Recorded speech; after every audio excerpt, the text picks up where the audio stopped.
Welcome, ladies and gentlemen, to Between the Lines. My name is John Lofton. I'm so glad you guys are here with me today. This is take 2 for our show today, and I apologize for being very late. Hopefully you guys saw the memo I just put out a little bit ago that we're going to try this thing again. And like I said, I'm just thrilled that you guys decided to stick with me this late in the evening. Normally, we'd be doing this 2 hours ago. Yeah. We had technical issues with the audio, and apparently coming back, we still had issues with audio. I had a friend of mine who thought that the audio was playing double, like you would say something and then 10 seconds later it play again.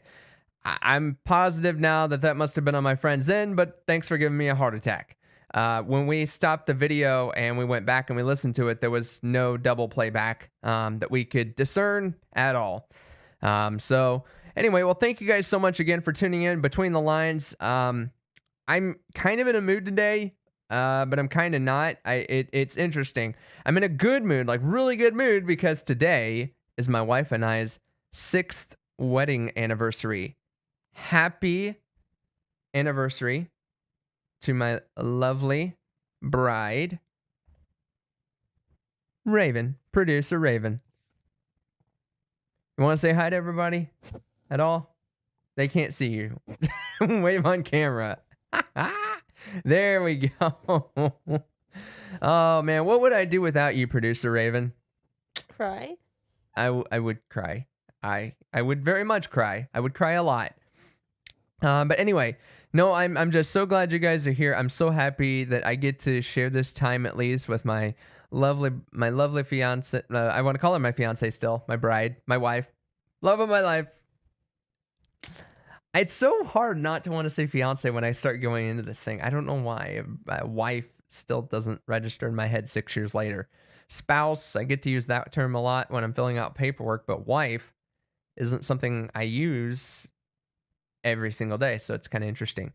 Well, anyway, what I wanted to talk about today on today's show is this idea that, how did September 11th come to be? How did we get to this point in time?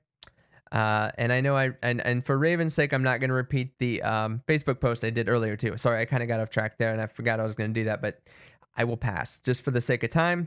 But if you guys listened to the stream earlier, for all the mistakes, you at least got to see a little bit of the video and maybe read the post behind my head.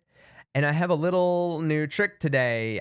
I am not what I seem to be. I am in the studio that you guys see. I look like I'm in my normal position, but a little trick I wanted to share with you guys. If you couldn't tell little subtleties already, I'm using a chroma screen now. That's right.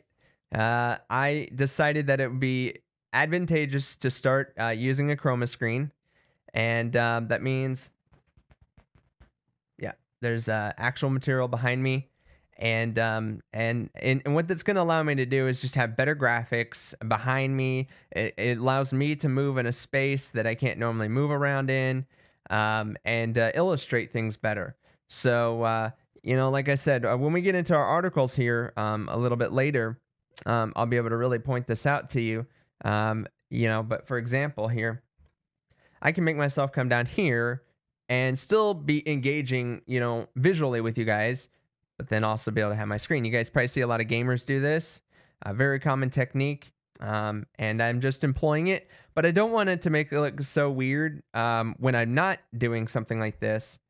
And that's why I chose to take a picture of like right where my webcam would be in the exact same framing.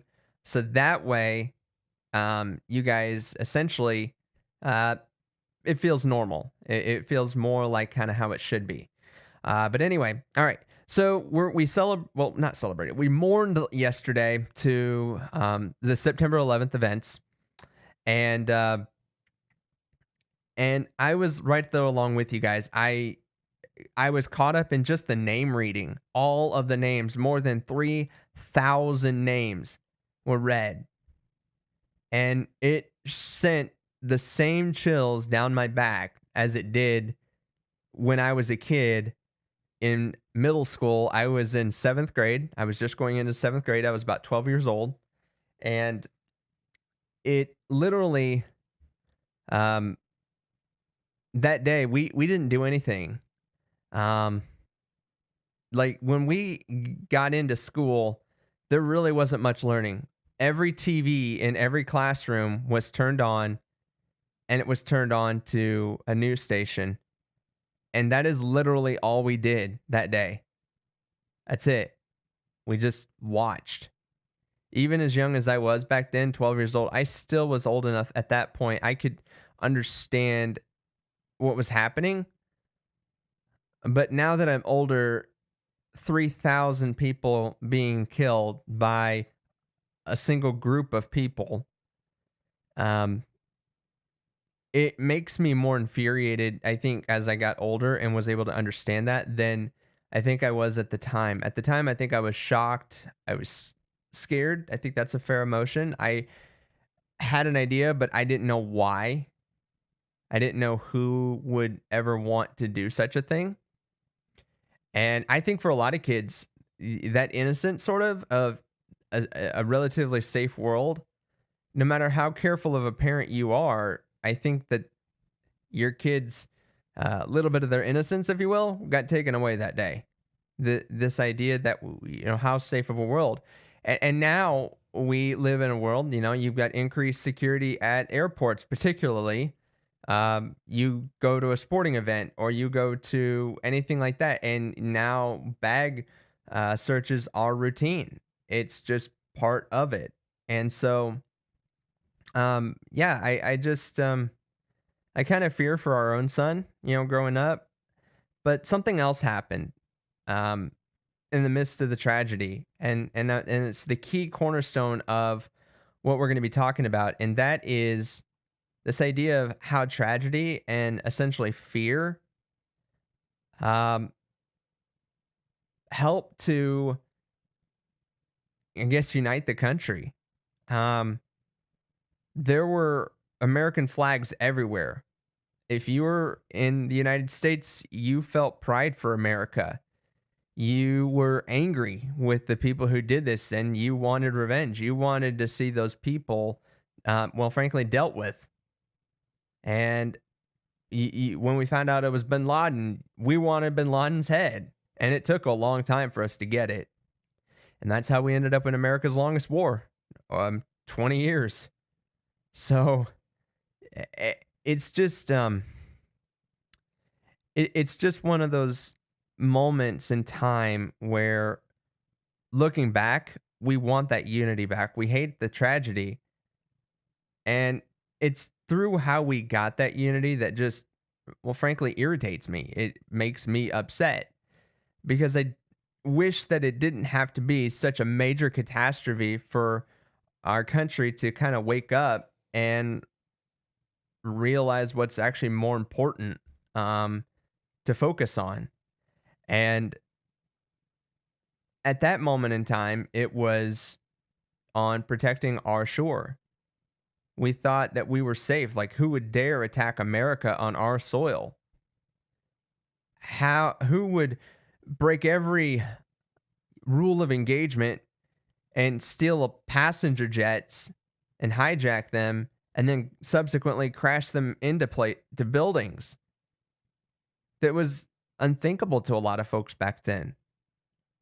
Um, and so I wanted to kind of discuss some of that a little bit with you guys, and that was my experience at that age of 12, and just having a whole day where you're just trying to absorb what's happening, and then you see the people coming out of this dust and debris filled air, and now years later those people are having cancer and they're dying and they've got major health problems. Why? Because they sacrificed themselves to run into the rubble and try to find people. But there was a lot of toxic fumes and airbornes and aerosols there that they inhaled, and now cancer is a very real thing. A lot of those folks still live with PTSD, and we stand with them now. We we remember the lost and we stand for those who survived and served. And I still think that that's what helped bring a little bit of unity yesterday, is remembering that and remembering why we care so much about those individuals and how we can't forget. I was blessed in I want to say it would have been 2 years after 9/11, the actual incident, and I had the opportunity with our school. It was like a band and choir trip, but we went to New York, and I did get to see the memorial. It wasn't fully completed, but I do remember being at the that waterfall feature you see where they've got the big squares and the names all on the stone, and then the water kind of flows inward. I did get to actually stand there when it was finished, that part of it anyway. They were still doing some demolition even around the area and construction, but I did get to be there. And I remember the several years later, it was very humbling. So maybe sometimes we have to remember the hard times to know how we got to a place of unity. But at the same time, what if we sought unity before a major catastrophe had to happen? What if we did that? And it seems like wishful thinking. Um, and there was a couple examples that I was able to find, and these are from recently. These are from news sources because what I'm talking about was more of a social thing, so there really wasn't a great study article on this. I'm sure they're out there, but for my purposes that I was looking for, this was kind of the best I was able to go for. Um, so this was from the Washington Post, and in the days, and I'm going to read a quote here from it, and it says, in the days after the September 11th, 2001 attacks, liberals and conservatives flew American flags outside their homes and let them flutter from their antennas. A Republican president spoke kindly and reassuringly at a mosque. Lawmakers from both parties sang God Bless America together on the steps of the Capitol. A quote here: people were clapping when we went out everywhere in uniform, since Lauren Clary, 39, who was in the Navy and stationed at Norfolk the day the terrorists flew jetliners into the World Trade Center towers, the Pentagon, and thwarted in their attempt to crash into the U.S. Capitol and a field in Pennsylvania. Um, there was so much American pride there because we had a common goal. Granted, we shouldn't have had to need this goal, but it happened. But we united around it, and um, and now, of course, it contrasts. This article goes on to contrast about racial divide, the civil unrest, basically with vaccines and all of that, and the unrest, and it just seems like we're so far removed from where we were in 2001. A lot of things have changed. Laws, significant laws, particularly think about gay marriage laws, things like that, have gone in, and those changes, radical changes in our society and way of thinking and all of that, have cultivated this. And I'm going to give you guys a couple reasons for why I think that we're so divided. Um, and I think a lot of it has to do with change. And then there's another reason that I'll share, and you'll forgive me because it seems the simplest to me. But there's going to be another reason I'm going to share later on, and I hope you guys will understand. You guys, if any of you watch the show for any length of time, you'll understand why I always go to this.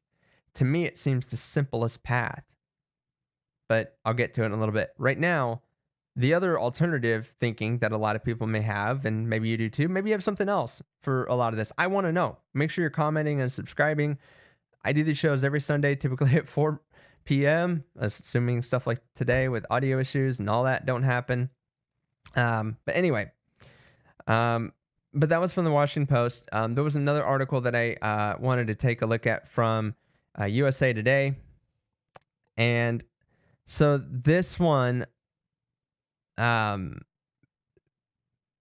talked about a forgotten lesson of 9/11. Americans are dangerously divided 20 years after the attacks. You can watch the video. There's a lot of this that I don't agree with, that I would actually kind of shy away from really associating, but there was some good parts in here too. And I that's always the case with my show.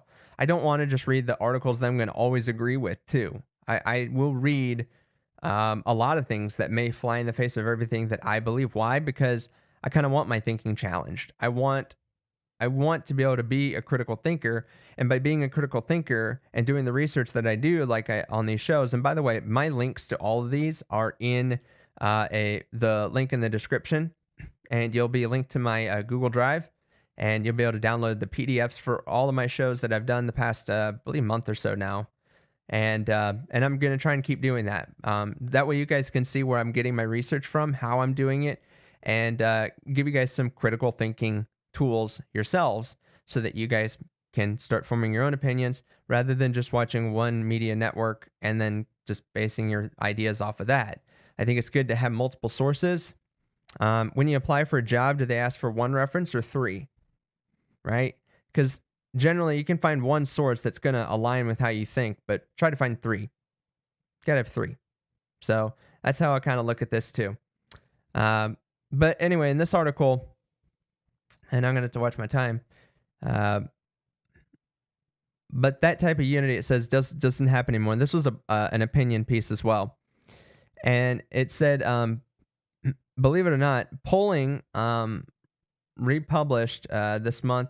I'm going to skip through some of this because I wanted to kind of skip to what happened. There we go.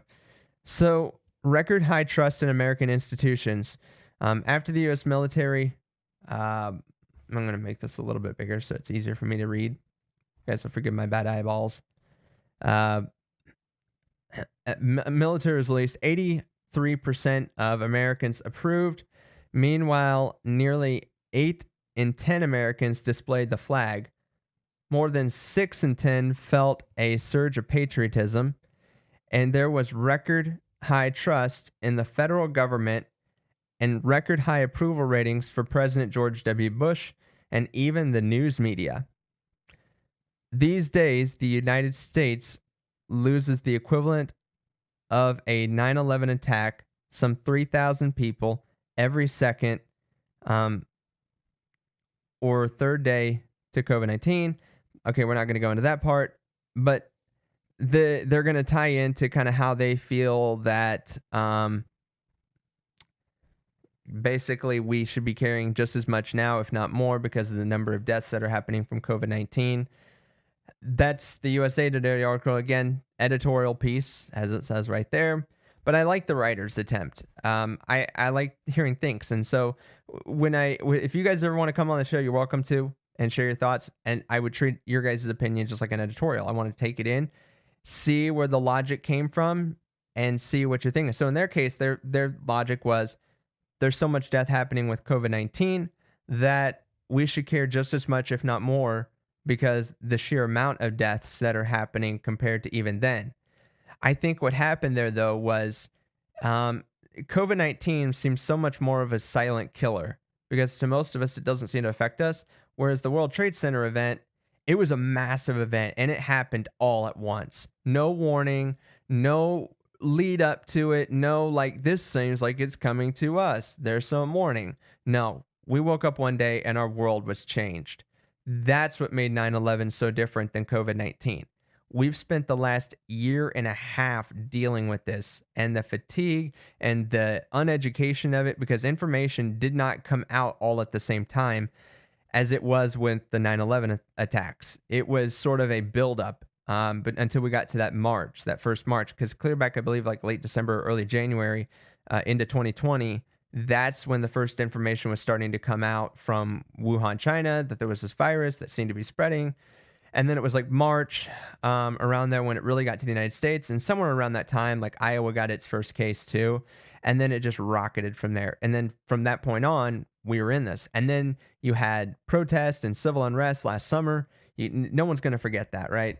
So that's just kind of one of the examples, like I said, I just want you guys to be thinking about here, of why this is different than COVID-19. Why 9/11 has so much more significance to us. people willingly died that day, on that flight that was going to crash into the Capitol. People knowingly and unselfishly gave their lives. They knew they were going to die, but they knew a whole lot more people would die if they let the terrorists actually make it all the way to the Capitol and intentionally crash that plane. How many people are dying for others for COVID-19, like to keep someone else safe? Right now, we're all trying to protect ourselves, and the governments and agencies are telling us to protect ourselves. It's a different dynamic. So I don't feel like this. While I appreciate this editorial, I don't agree with the thinking behind it because it doesn't resonate the same way as 9/11 did. 9/11 is so much more of a instant cultural change, whereas the COVID-19 has taken time to develop to where we're at now. So just something I want you guys to think about. Cool. Just checking my time here. Now, let me give you the other thinking that I have regarding like how we can get back to this unity point. And that's going to be faith. Even in 2001, as it mentioned in this article, George W. Bush visited a mosque, right? Just to show unity, just to show that he was willing to outreach even to people who weren't of the same faith as him. Now, George W. Bush is from Texas. So for him to visit a mosque, you might imagine his social demeanor there. It wouldn't be the first place he probably could go where he maybe felt comfortable. But why he did it, is because he wanted to reach out to people who probably and may not have thought like how he did. And he also obviously wanted to show that not all Islamic people are bad. Majority of them are good. But it's the terrorists in that region that give them the name. And it's one of the things we have to be careful of. And I think that was really important at that time. And I really do commend him for doing that. But faith in God is the simplest answer. Because if you believe in the Bible, then you believe that from when Adam and Eve first committed sin, that broke the world. That sin is still the manifestation from that is what's happening today. And of course, if you're a Christian, you believe Jesus came and he died for those sins, this brokenness that people have, but people have to be willing to accept his forgiveness and then transform their lives into living for him instead of living for the ways of the world.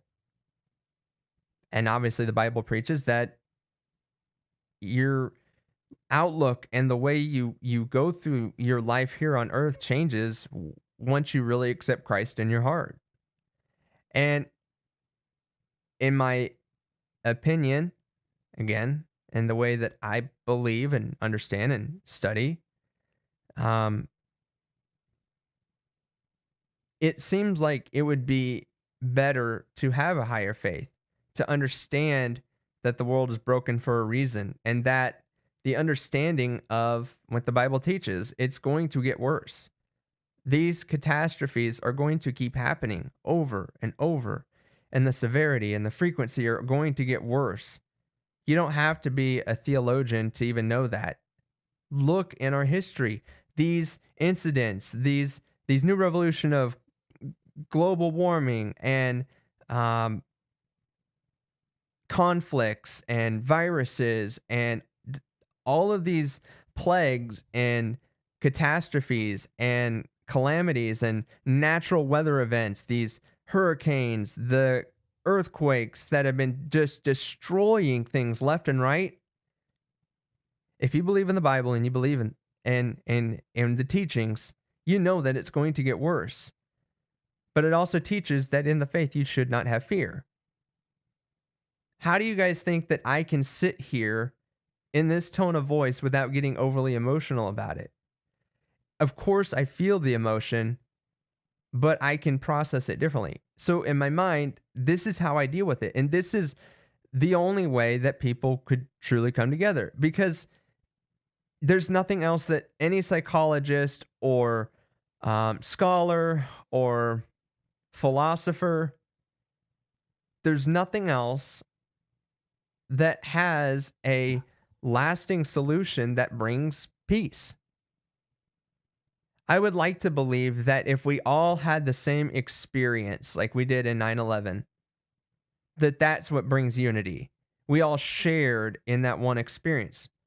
Same with believing in Christ. If you all share in that experience, but that belief is not something that goes away. That feeling, emotion doesn't go away. It lasts. And so I'm not trying to convert any of my listeners to Christianity. I'm just merely saying this um, as a way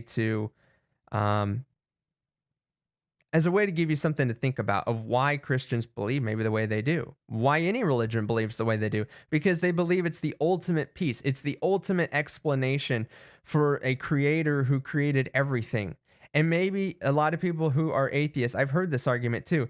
Well, that's just because Christians don't have a mind big enough to really understand the global thing. And I'm like, neither do you.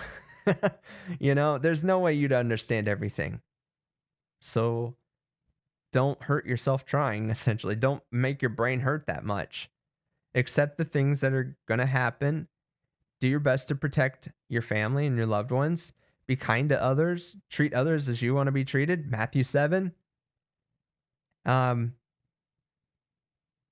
And if you truly believe in like karma and just being a good person, be consistent with it. Don't be a hypocrite. Don't be mean to some people because you don't agree with them then. Be kind to people. No matter how they believe or how they think, be kind. I'm sounding like Ellen DeGeneres right now, aren't I? Be kind, everybody. Bye. No, but even Ellen DeGeneres, you can imagine from my Christian point of view and looking at someone like her, maybe we're definitely not going to see eye to eye on everything, but I do like that she encourages people to at least be kind. I'm not going to fault her for that. Maybe I could fault her for other things, but I'm not going to judge. That's the other thing. Christians, we don't judge the world. We let God do that. So, how we can bring back unity from 9/11 and remembering it. One step, remember what happened on 9/11. Not all the time. You don't have to do it every day. But when you think of a fallen service member and you think, why are they over in another country that we should have no business being in? Just remember, sometimes if we don't take care of things abroad in our own interest, things find their way over here and it gets a lot worse. So that's why we have defenses overseas. And we do it for diplomatic reasons too. We try to protect our allies because one day we may need our allies to protect us. You never know. Hopefully World War III doesn't happen, but I'm going to start wrapping it up here, but I hope that my logic and my thinking made sense. Even if you don't believe in Christianity, even if you think that I'm just trying to give myself the adult version of a fairy tale, that, oh, I'm going to live in heaven and I just have to believe in what you believe to be an invisible deity because it brings you comfort, but you're just living in a fantasy world. Even if you want to say that I'm thinking like that, tell me that at least in your world, it doesn't bring some comfort. There's got to be something in your world, even as an atheist or agnostic, that brings you comfort. If you don't want to accept faith, do you have something in your life that's bringing you true comfort that you use to cope with tragedy? When you lose a loved one to death or an accident, it happens to every single one of us. And one day we're all going to die. We only get this one life. So use it wisely. But again, I want to thank everybody for watching. I hope you at least respect my point of view. I hope you take it with a good grain of salt too. I hope that you go out and do your own research and your own thinking. I'm always in the comments. I'm ready to answer questions if you guys have any. So I just, want to thank you guys again for tuning in. It means a lot to me every time you guys tune in. And I appreciate all the support. I love it when I'm out and about and you guys say, thanks, Odie, for doing this. But anyway, we'll be back next week. Not the same time, but we'll be back in the same place, 4 p.m. Central Time. Like, subscribe. Thanks for watching Between the Lines. My name is John Lofton, and God bless.